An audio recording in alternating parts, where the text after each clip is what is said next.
माननीय मंत्री जी का अभिनंदन करते हुए अन्य मंत्री जी।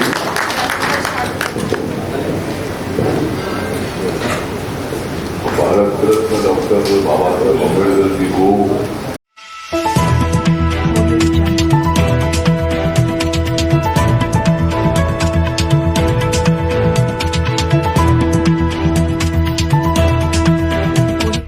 इस न्यूज चैनल पर जो भी वक्ता ने कहा वो उसकी अपनी राय है, जिसकी पुष्टि नेशन न्यूज इंडिया नहीं करता। धन्यवाद।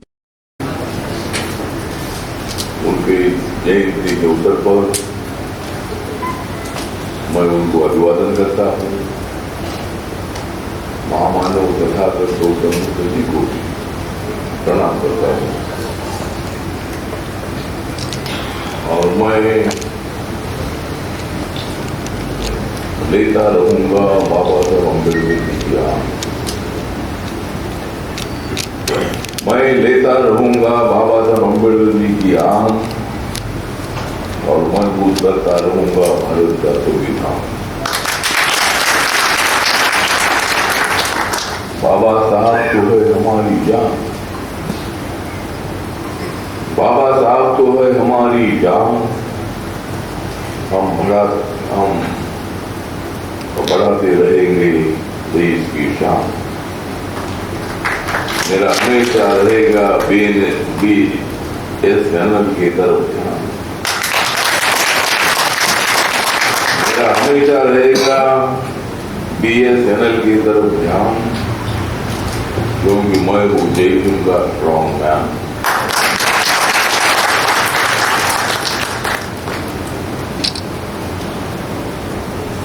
BNS वालों की कभी भी नहीं होगी हार। BSNL वालों की कभी भी नहीं होगी हार, क्योंकि आपकी सेमड़ी है PK पुरवार।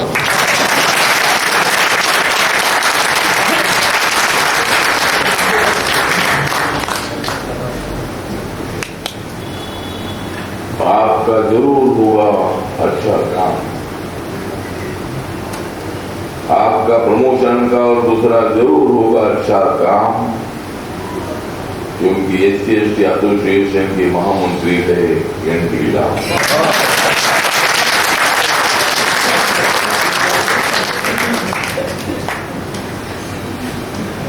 मुझे आपसे कुछ भी नहीं चाहिए दाम, मुझे आपसे कुछ भी नहीं चाहिए दाम, लेकिन मैं आपको जरूर खिलाऊंगा प्रमोशन का आम।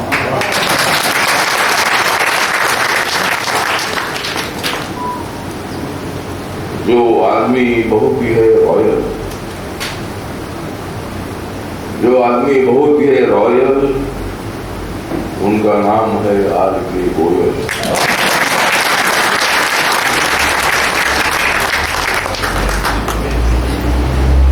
मुझे बिल्कुल नहीं है गम, मुझे बिल्कुल नहीं है गम, क्योंकि हमारे साथ है अजीत गौतम।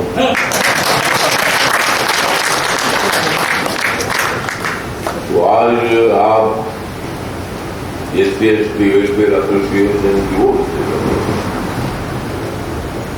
बाबा साहब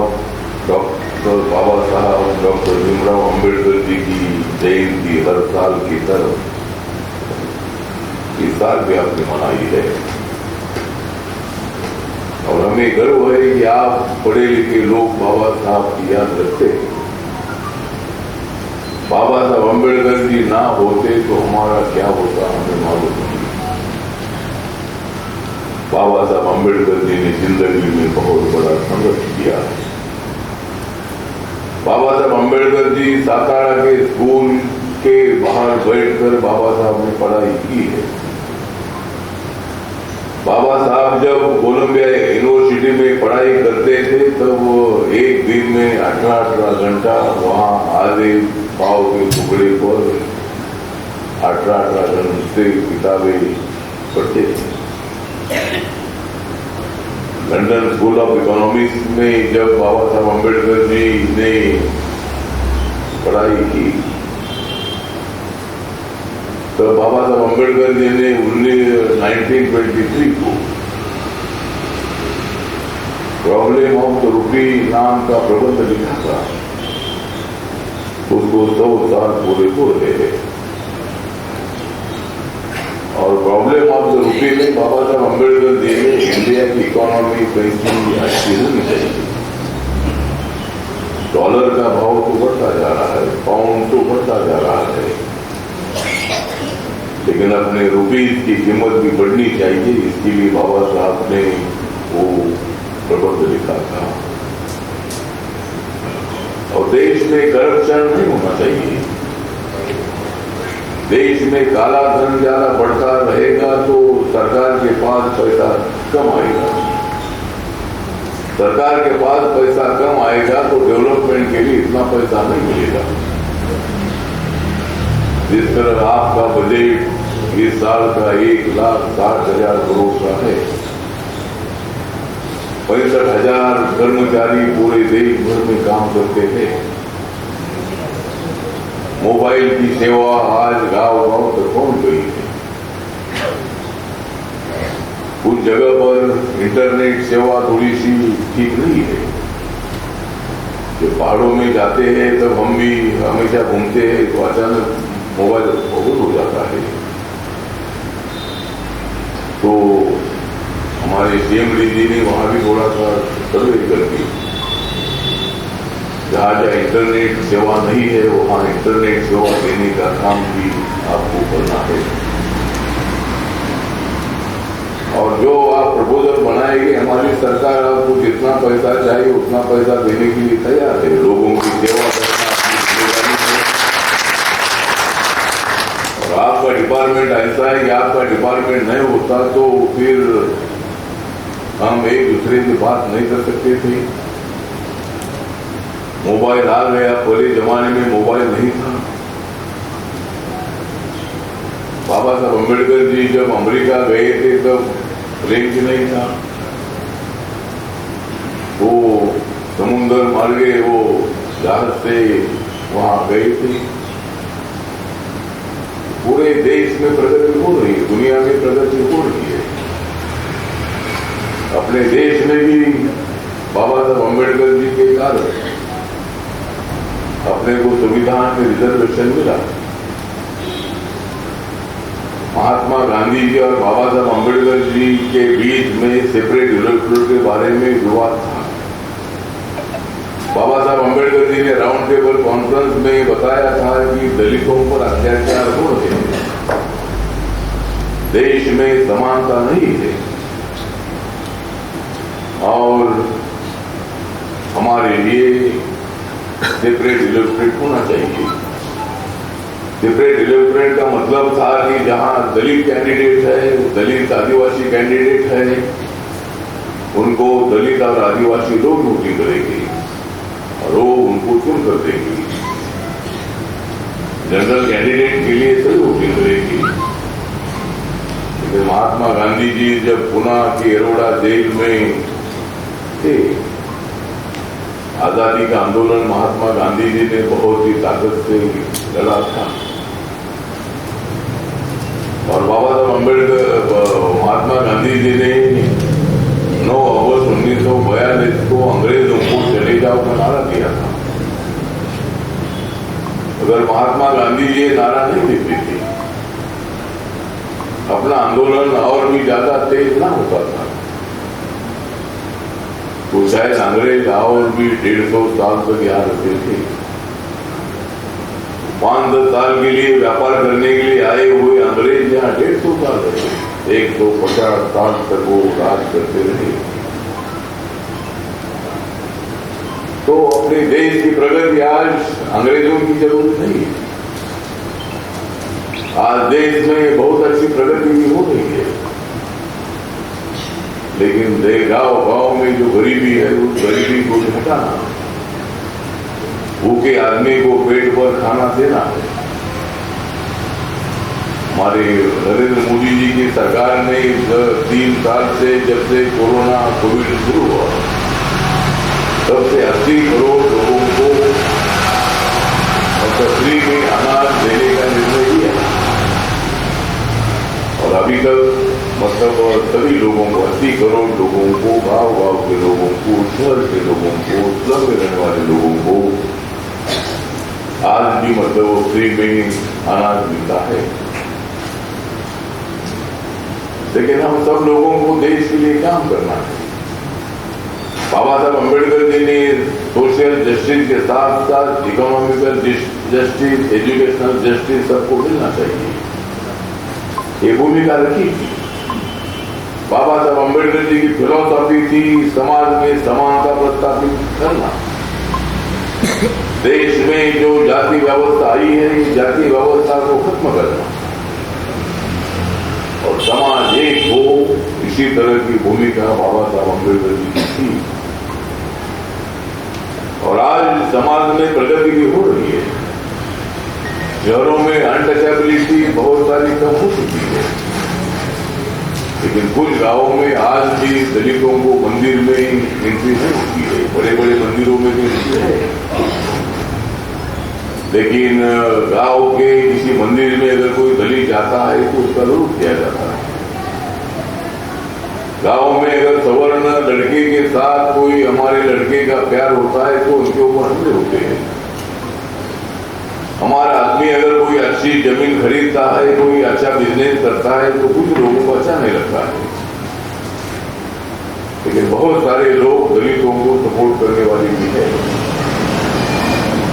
पूरा सवर्ण समाज अपने खिलाफ है, ऐसा भी नहीं समझना चाहिए। गांव में अगर दलितों पर अत्याचार होता है तो गांव के बहुत सारे लोग दलितों को सपोर्ट करने के लिए खड़े होते हैं। तो अत्याचार इसलिए भी हो रहे हैं कि पहले जमाने में लोग कभी पुलिस थाने में जाते नहीं थे। जो भी होता था वो बोलते थे कि भाई ठीक है, हम तो गरीब लोग हैं, हम तो अछूत लोग हैं। तो अभी समाज में शिक्षा बढ़ रही है, अपने समाज में बहुत सारे लोग बड़े बड़े अफसर बन रहे हैं। IPS, IAS में बहुत सारे लोग अपने आ रहे हैं। बहुत सारे डिपार्टमेंट में AGM है, DGM है, DSP है, DCP है, IPS है, IAS, तो ऐसे कई सारे लोग अपने समाज से आगे आ रहे हैं। लेकिन और भी हमें ज्यादा प्रगति करने की आवश्यकता है।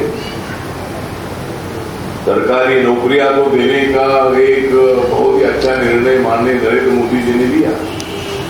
भारत सरकार की एक साल में 10 लाख नौकरियां देने का एक बहुत ही अच्छा फैसला किया और हर महीने को 70-75 हजार लोगों को सरकारी भारत सरकार की नौकरी दी जाती है। BSNL के लोगों को उसमें भी मतलब लोगों की रिक्रूटमेंट होती है। भारत सरकार के सभी डिपार्टमेंट में ये रिक्रूटमेंट हो रही है। लेकिन हमारी मांग है कि जिस तरह प्राइवेट सेक्टर हो रहा है, सरकारी क्षेत्र को प्राइवेट बनाने का काम हो रहा है।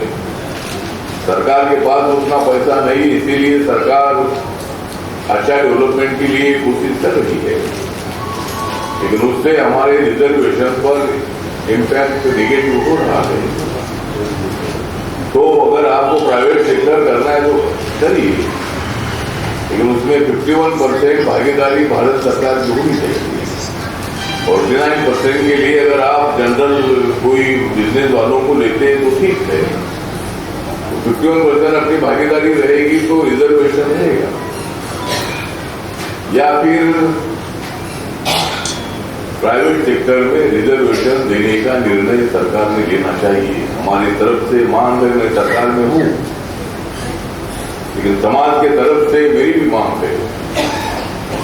मैं नरेंद्र मोदी जी को मिलूंगा और प्राइवेट सेक्टर में रिजर्वेशन रखने का कानून बनाना चाहिए, इसके लिए भी हम कोशिश करेंगे।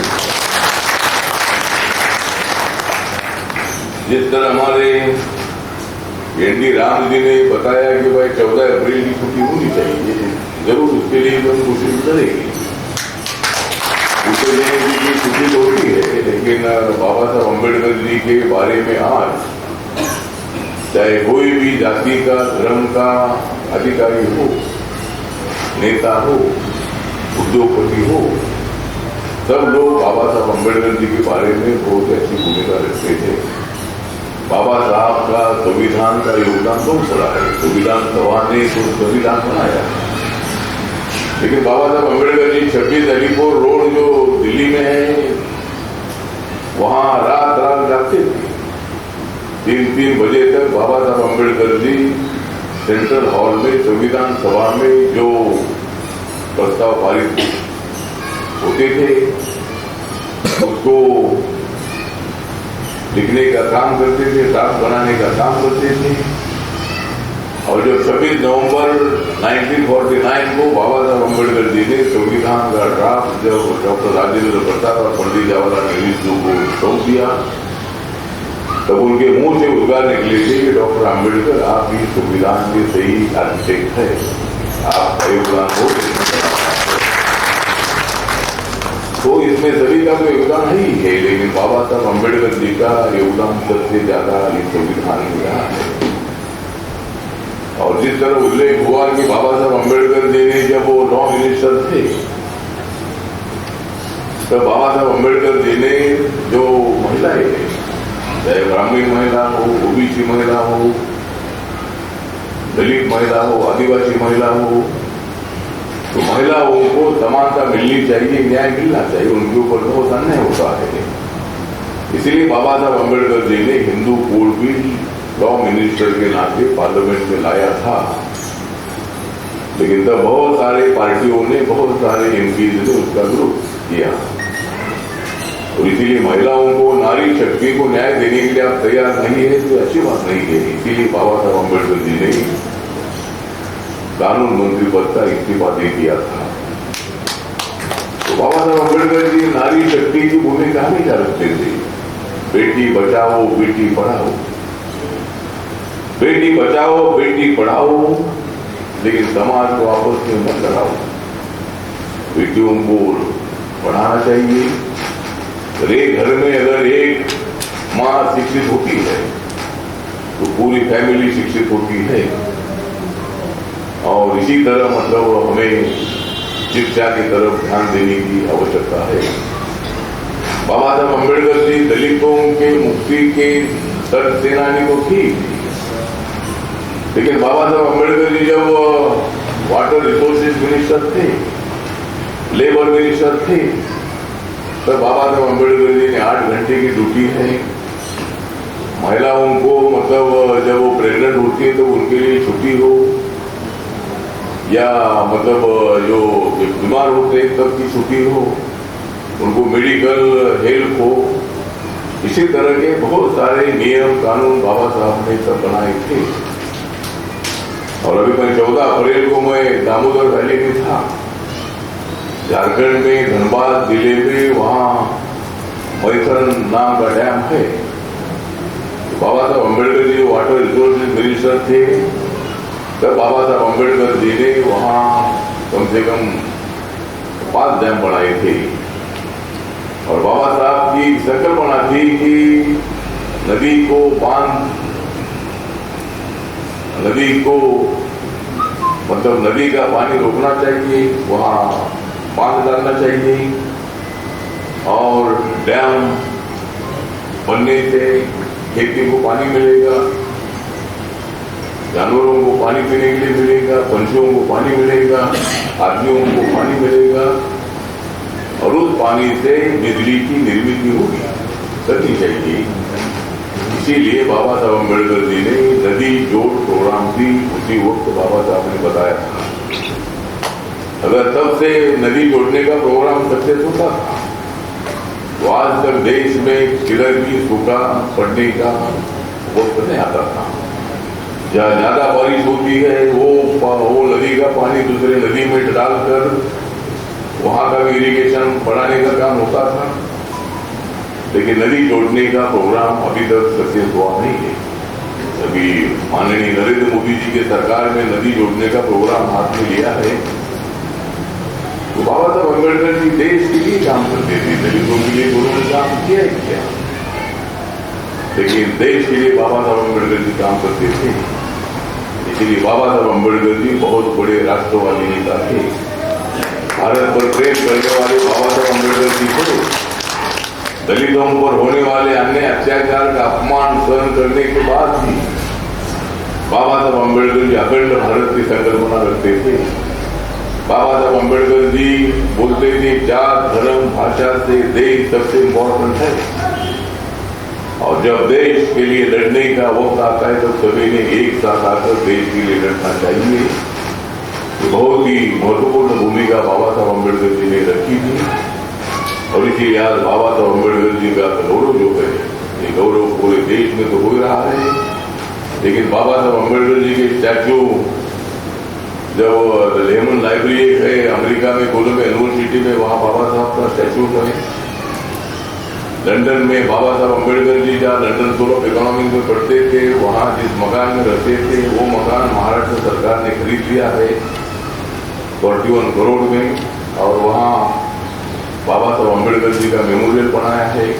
नरेंद्र मोदी जी उसके लोकार्पण के लिए वहाँ लंदन आए थे। अभी मुंबई में बाबा साहब अम्बेडकर जी का एक हिंदू मिल के जगह पर जो टेक्सटाइल मिनिस्ट्री की जो जमीन थी, वो 12.5 एकड़ जमीन पर बाबा साहब का बहुत ही बड़ा मेमोरियल हो रहा है। कम से कम 1,1200 करोड़ खर्चा करके एक मेमोरियल 1-1.5 साल में पूरा 2 साल में पूरा होगा, और वहाँ बाबा साहब अम्बेडकर जी का 450 फीट का स्टैच्यू वहाँ खड़ा हो रहा है। तो इसी तरह मतलब जगह जगह पर एक काम अच्छा चल रहा है। या जनपद रोड पर आपने देखा है कि डॉक्टर अम्बेडकर इंटरनेशनल सेंटर खड़ा था। बहुत सालों से खाली doctor Ambedkar international, doctor Ambedkar foundation का बोर्ड वहाँ नजर आता था। एक बंगले पर खाली उधर ऑफिस था, लेकिन नरेंद्र मोदी जी आने के बाद फौरन उसका निर्णय ले लिया। 26 अलीपुर रोड में भी एक बहुत ही सुंदर मेमोरियल बन गया है, तो ठीक बात है। और हमारी सरकार कोई संविधान बदलेगी इसी तरह की चर्चा होती है, लेकिन कोई संविधान बदल नहीं सकते। संविधान इतना स्ट्रांग है, तो बाबा साहब अम्बेडकर जी के संविधान को हाथ लगाए उसका हाथ जल जाएगा, लेकिन बाबा साहब अम्बेडकर जी का संविधान कोई बदल नहीं सकते। और आप लोगों को शायद मालूम होगा कि 2019 में सेंट्रल हॉल में नरेंद्र मोदी जी ने एक बड़ा संविधान का किताब रखकर उसको माथा टेककर उन्होंने शपथ ली है, और बाबा साहब के संविधान का भारत में खड़ा करूंगा, इसी तरह की भूमिका उनकी है।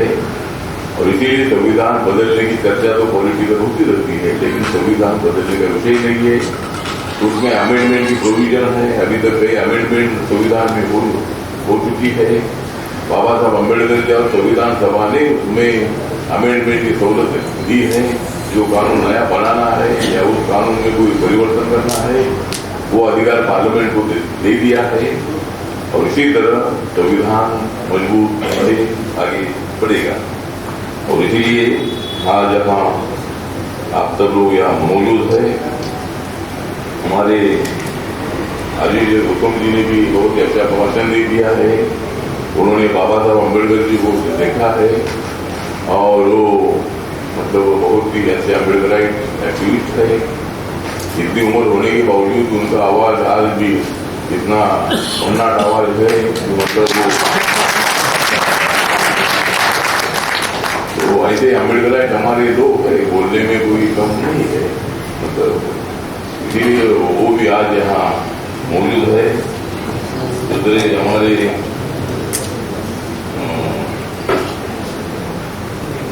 विजेंद्र से हाजिरी है, सत्यवीर सिंह है, विजेंद्र सिंह है, अशोक मीना है, और भी कई सभी आपकी जो कमेटी की जो पदाधिकारी है, सभी पदाधिकारी यहाँ आज मौजूद है। तो मैं ज्यादा वक्त ना लेते हुए आपने मुझे यहाँ बुलाया, इसलिए मैं आपका सभी का आभार व्यक्त करता हूँ। और कोई भी आपकी समस्या होगी जरूर, जो हम आपके सीएम रहे उनको इतना निवेदन है कि जो हमारा कॉन्स्टिट्यूशन ने जो अधिकार दे दिया है वो हमको मिलना चाहिए। जनरल कैटेगरी को हमारा जो नहीं है, उनका जो है उनको दीजिए, हमको दीजिए, हमारा जो वाटा हमारा हिस्सा हमको दे दीजिए, उनका हिस्सा उनको दीजिए। उसमें कोई प्रॉब्लम नहीं है और हम किसी के साथ संघर्ष करना नहीं चाहते थे, सभी ने मिलकर आगे बढ़ना है। लेकिन हमारा जो प्रमोशन का अधिकार है, रिक्रूटमेंट का अधिकार है, वो सब उनको मिलना चाहिए। उसके लिए आपने आश्वासन दे दिया है, इसलिए मैं ज़्यादा वक्त ना लेते हुए मैं